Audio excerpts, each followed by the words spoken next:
आदर्श शिक्षा निकेतन high school class 8। आज पढ़ेंगे अतीत भाग 2 का 9 लेसन, क्योंकि अतीत भाग जो 2 है आपकी 7, 8, 9 से स्टार्ट है। तो आज हम इसका 9 लेसन पढ़ेंगे। 8 हम पहले पढ़ चुके हैं। देखिए 8 लेसन था आपका, ये जो उसके ऊपर था, शिक्षा के ऊपर था, ये सब पढ़ा है ना, टैगोर का शिक्षा निकेतन। आज हम पढ़ेंगे महिलाएं जाति एवं सुधार के बारे में। उससे पहले आप सभी बच्चे अपना यूटी का सिलेबस लिख लीजिए अपना, और सभी को डायरी में नोट करना है सिलेबस।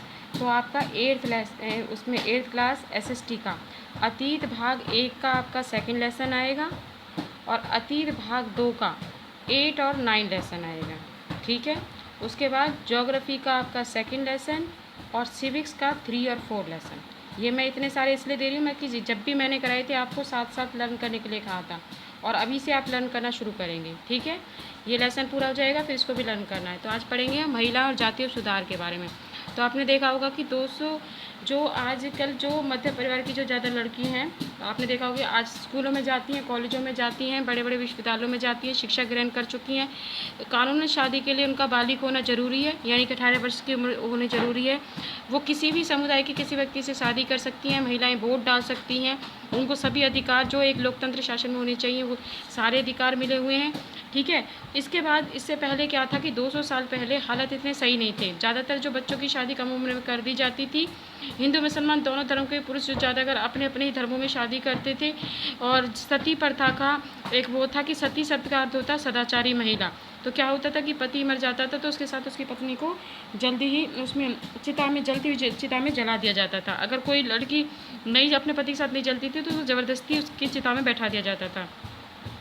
अगर उनका विश्वास था कि अगर जो लड़की पढ़ाई पर इतना ध्यान नहीं दिया जाता था, लोग समझते थे कि अगर लड़की पढ़ी लिखी होगी तो वो जल्दी विधवा हो जाएगी।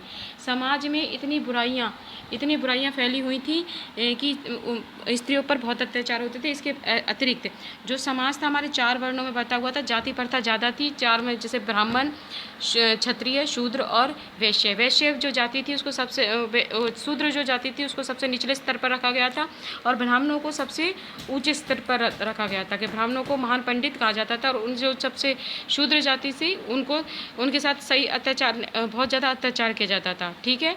उसके बाद इसमें फिर परिवर्तन आया। किस तरह से बहुत से ऐसे समाज सुधारक भी हुए जिन्होंने औरतों के लिए बहुत सारे कार्य किए।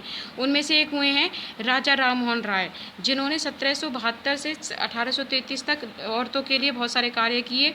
उन्होंने एक ब्रह्म समाज की स्थापना की। किसने? राजा राम मोहन राय ने, जिन्होंने ये बताया कि भाई किस तरह से जो औरतों पर अत्याचार होते हैं उसको किस तरह से रोका जाए। इन्होंने शिक्षा पर उनके दिया गया कि भाई स्त्रियों को पढ़ा लिखाया जाए, जिससे क्या होगा कि समाज में जो बुराइयां हैं वो पूरी मात्रा में दूर कर दी जाएं।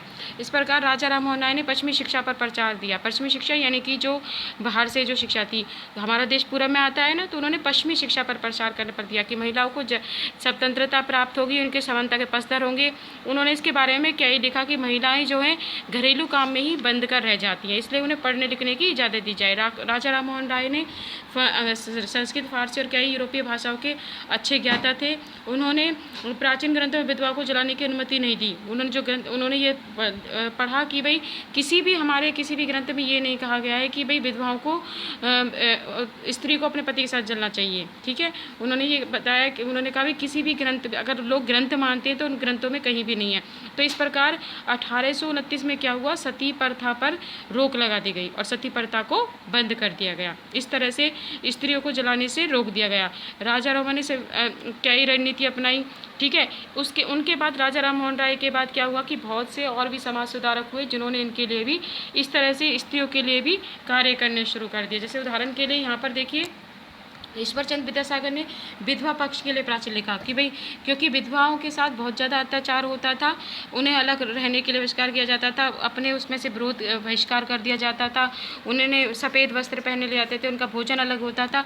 तो इन्होंने 1856 में विधवा विवाह के पक्ष में ईश्वर विद्यासागर ने सरकार ने एक सुझाव मान लिया, जिसमें क्या हुआ कि उसके बाद विधवा का समर्थन हुआ, संगठन बना गया। सभी बम्बई तथा बुद्धिजीवी सुधारकों ने विधवा विवाह के लिए प्रचार प्रसार का संकल्प किया। इसके बावजूद विवाह करने वाली विधवा महिलाओं की संख्या काफ़ी होने लगी। विवाह करने वाली विधवाओं को समाज में आसानी से स्वीकार नहीं किया जाता था, तो इसके लिए इस तरह रूढ़िवादी नए कानून का विरोध करते रहे। बहुत सारे लोग होते हैं जो कि इसके बारे में विरोध करते रहे थे, ठीक है। परंतु 1856 में इसके लिए विधवा के लिए कानून पारित कर दिया गया। अब है कि लड़कियों के लिए स्कूल जाने की लगती है, तो कुछ लोगों का ये मानना था कि समाज सुधारकों ने देखा कि बहुत से लोग ये मानते थे कि भाई अगर लड़कियां स्कूल जाएंगी तो वो बिगड़ जाएंगी, क्योंकि वो घर का कार्य कौन करेगा। अगर वो सार्वजनिक स्थानों पर जाएंगी तो वहाँ बिगड़ जाएंगी, क्योंकि वो ये मानते थे कि लड़कियों को सार्वजनिक स्थानों पर नहीं जाना चाहिए। परंतु बाद में जो समाज सुधारक हुए उन्होंने काफ़ी स्कूल और कॉलेज खोले गए जिसमें लड़कियों को स्कूल भेजा जाने लगा। उन्होंने लोगों को समझाया इस तरह से कि लड़कियों को किस तरह से पढ़ना लिखना चाहिए। तो उसमें जैसे विद्यासागर जी हुए हैं, ईश्वरचंद्र विद्यासागर, और उसमें उन्होंने बहुत सारे स्कूलों का निर्माण किया। उसके बाद एक स्त्रियां जो हैं उन्होंने भी अपने आप को पढ़ाने के लिए और दूसरों को पढ़ाने के लिए बढ़ावा दिया। जैसे राजसुंदरी देवी है, उन्होंने उसके बारे में लिखा, उन्होंने खुद ही स्वयं अपने आप को पढ़ना लिखना सीखा। वो रात को दिए में खुद अपने आप पढ़ लिखती थी। उसके बाद 19वीं सदी में आखिरी से में आर्य समाज द्वारा पंजाब में ज्योतिराव फूले हैं, उन्होंने महाराष्ट्र में लड़कियों के लिए स्कूल खोले, ज्योतिराव फूले जी ने। और आर्य समाज जो थे उनने पंजाब में भी स्कूल खोले गए। इस प्रकार उत्तर भारत के कुलीन मुस्लिम परिवारों की भी कई स्त्रियां हुई जिन्होंने उसको बढ़ावा दिया, स्त्री शिक्षा को बढ़ावा दिया। जैसे रुकैया सखावत हैं, इस दौर में की प्रभावशाली महिला थी जिन्होंने कलकत्ता और पटना में लड़कियों के लिए स्कूल खोले। किन्होंने? रुकैया सखावत ने। उन्होंने कि भाई पटना में किस तरह स्कूल खोले जाएं। उसके बाद पंडित रमाबाई आई थी जो कि संस्कृत की महान विद्वान थी। उन्होंने भी अपने आप को स्वयं इस तरह से पढ़ाया था। पूना में एक विधवा गृह की स्थापना की थी किसने? पंडित रमाबाई ने, जिन्होंने जहाँ पर जैसे स्त्रियों के जो विधवा स्त्रियों थी उनके साथ अत्याचार होते थे तो वहाँ पर वो लेडीज़ों को वहाँ रखा, उनको कार्य सिखाया, जिससे वो क्या हुआ अपनी रोजी रोटी कमाने लगी और उनके साथ वहाँ पर अच्छा व्यवहार होता था। आज के लिए इतना ही, नेक्स्ट अगली क्लास में करेंगे।